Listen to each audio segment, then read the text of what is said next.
سامعین ناظرین، infection control society آپ کی صحت کے لیے، آپ کی طبی معلومات کو بہتر بنانے کے لیے مضامین آپ کی سماعت کے لیے پیش کرتی ہے۔ کچھ مضامین ہم صحت کارکن اور صحت سے وابستہ افراد کے لیے بھی اپنی چینل سے نشر کرتے ہیں تاکہ وہ افراد بھی جو صحت کے شعبے سے تعلق رکھتے ہیں اپنی معلومات کو بہتر کر کے اپنے آپ کو بھی بچا سکیں اور لوگوں کی خدمت بھی کر سکیں۔ قوت مدافعت کے بارے میں ہم آپ کو بتا رہے تھے، اس کا دوسرے حصے کے اندر ہم آپ کو ایکوائرڈ امیونٹی یعنی کہ حاصل کردہ قوت مدافعت کے بارے میں بتانا چاہیں گے۔ حاصل کردہ قوت مدافعت، جیسا کہ الفاظ ظاہر کر رہے ہیں کہ یہ قوت مدافعت پیدائشی طور پر موجود نہیں ہوتی، لیکن جیسے ہی بچے کی پیدائش کے بعد وہ مختلف انفیکشنز اور مختلف اشیاء کے ساتھ اس کا تعلق جڑتا ہے تو اس میں قوت مدافعت پیدا ہوتی جاتی ہے، یعنی کہ وہ قوت مدافعت جو ہے نا ڈے ٹو ڈے، دن بہ دن، جیسے جیسے اس کی عمر بڑھتی جاتی ہے اس کے اندر پیدا ہوتی جاتی ہے۔ قدرتی امیونٹی اور اس کے مختلف اقسام کا ہم نے آپ کو تذکرہ کیا، اس سے آپ نے استفادہ حاصل کیا۔ انسانی جسم میں مختلف طریقوں اور ذرائع سے قوت مدافعت کا حاصل کرنا اور حاصل کردہ قوت مدافعت کہلاتا ہے۔ مثلا جسم میں مصنوعی طور پر بیماری کے جراثیم داخل کر کے اسے بیماری کے خلاف قوت مدافعت حاصل کرنا اور اس کے جسم کو اس قابل بنانا ہے کہ اگر وہ جراثیم اس کے اوپر حملہ کریں تو وہ ان سے مقابلہ کر سکے۔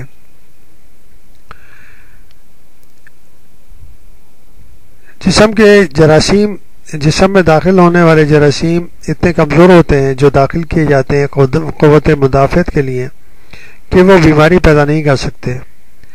جیسے یہ کمزور جراثیم کی جسم میں منہ کے ذریعے یا انجیکشن کے ذریعے داخل کیے جاتے ہیں تو ان جراثیموں کی خلاف جسم میں اینٹی باڈیز بنتی ہیں۔ یہ اینٹی باڈیز جسم کو ان داخل ہونے والے جراثیموں کے زہر سے بچا کر بیماری سے محفوظ کر دیتی ہیں، اور بیماری سے محفوظ ہو جانے کا وقت بھی قلیل ہو سکتا ہے یا تا حیات بھی وہ فرد جو ہے بیماریوں سے بچا رہ سکتا ہے۔ جسم کے اندر ایک پورا خودکار نظام موجود ہے، جس کو امیونٹی کا پورا نظام کہا جاتا ہے، جس کو امیون سیلز کہا جاتا ہے۔ ان سیلز کے اندر کچھ سیلز ایسے ہوتے ہیں جو کہ جس میں میموریز سیو ہو جاتی ہیں، اور اگر وہ بیماریاں جو کہ جراثیموں کے ذریعے پیدا کی جاتی ہیں، مصنوعی کے طریقے سے داخل کیے جاتے ہیں جراثیم، تو وہ سیلز ان جراثیموں کی حیت اور اس کے بارے میں معلومات اپنے پاس رکھتے ہیں۔ اگر جیسے ہی دوسرے اس قسم کے جراثیم جسم میں داخل ہوں گے تو جسم جو ہے فوری طور پر اینٹی باڈیز بنانا شروع کر دیتا ہے اور وہ جراثیموں کو ناکارہ بنا دیتا ہے۔ تو اس کو کہتے ہیں ایکوائرڈ امیونٹی۔ ایکوائرڈ امیونٹی کی بھی دو قسمیں ہیں۔ ایک ایکوائرڈ امیونٹی جو ہے وہ ایکٹیو ایکوائرڈ امیونٹی کہلاتی ہے، اور دوسری جو ہے نا پیسیو ایکوائرڈ امیونٹی کہلاتی ہے۔ اب ہم اس کے بارے میں آپ کو کچھ معلومات دینا چاہیں گے کہ ایکٹیو ایکوائرڈ امیونٹی کیا ہے۔ اس قسم کی قوت مدافعت میں جسم کو مصنوعی طریقے سے اینٹی باڈیز بنانے پر ابھارا جاتا ہے، اور اس قسم کی ایکٹیو ایکوائرڈ امیونٹی کی دو قسمیں ہیں۔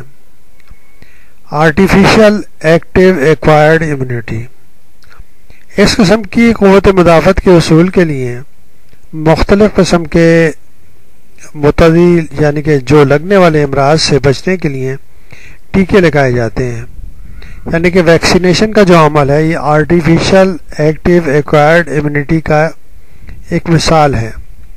مثال کے طور پر کالی کھانسی ہے، ڈفتیریا ہے، ٹیٹنس ہے، اس کے بچاؤ کے لیے ڈی پی ٹی کا انجیکشن، تپیدق یا ٹی بی کے بچاؤ کے لیے بی سی جی کا ٹیکہ، اسی طرح کولرا یا میزلز اور اسمال پاکس، پلیگ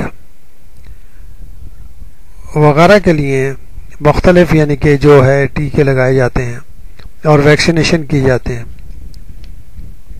یعنی کہ یہ آرٹیفیشل ایکٹیو ایکوائرڈ امیونٹی کا اس کو کہا جاتا ہے. اس کے ذریعے ان بیماریوں سے بچنے کے لیے ایسے ویکسین بنائے گئے ہیں کہ وہ جسم کو اس قابل کر دیتے ہیں کہ بیماریوں کے سے وہ بچ سکیں. بیماریوں کی کمزور ترین یا مردہ جراثیم جسم میں بذریعے ویکسین داخل کی جاتے ہیں. ان جراثیموں کے خلاف خون کے پلازما سیلز اینٹی باڈیز بناتے ہیں جو ان بیماریوں کے جراثیموں کو ختم کر دیتی ہیں. اس طرح انسان بیماری سے محفوظ ہو جاتا ہے.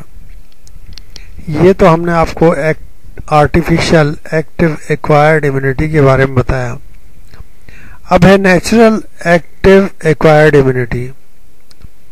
نیچرل ایکٹیو ایکوائرڈ امیونٹی جو ہے جیسا کہ نام ظاہر ہے قوت مدافعت کی یہ قسم قدرت کی طرف سے ہے. انسان جس بیماری کا شکار ہو جاتا ہے صحت مند ہونے کے بعد جب بھی اس بیماری کے جراثیم قدرتی طور پر دوبارہ جسم میں داخل ہوتے ہیں تو ان کے خلاف جسم قدرتی طور پر اینٹی باڈیز بنا کر ان کا خاتمہ کر دیتا ہے اور اس مرض سے انسان محفوظ رہتا ہے.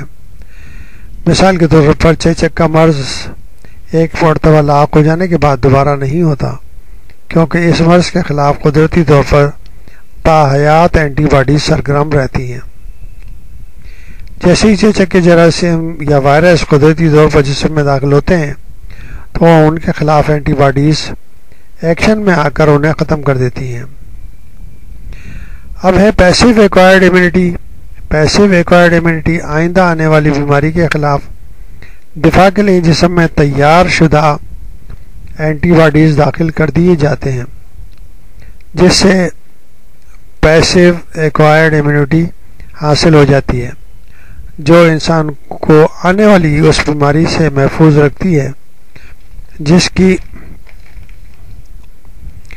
تیار شدہ اینٹی باڈیز اس کے جسم میں داخل کی جا چکی ہیں. اس کی بھی دو قسمیں ہیں، پیسیو نیچرل ایکوائرڈ امیونٹی اور passive artificial acquired immunity. Passive natural acquired immunity کی بہترین مثال بچے کو پیدا کرنے والی عورت کے خون میں قدرتی طور پر تیار شدہ اینٹی باڈیز کا بچے میں منتقل ہونا ہے جو کہ 2 سے 3 ماہ کے بعد از ولادت بچے کے دوران خون میں موجود رہ کر بچے کو قوت مدافعت فراہم کرتی ہے. ایسی قوت مدافعت کو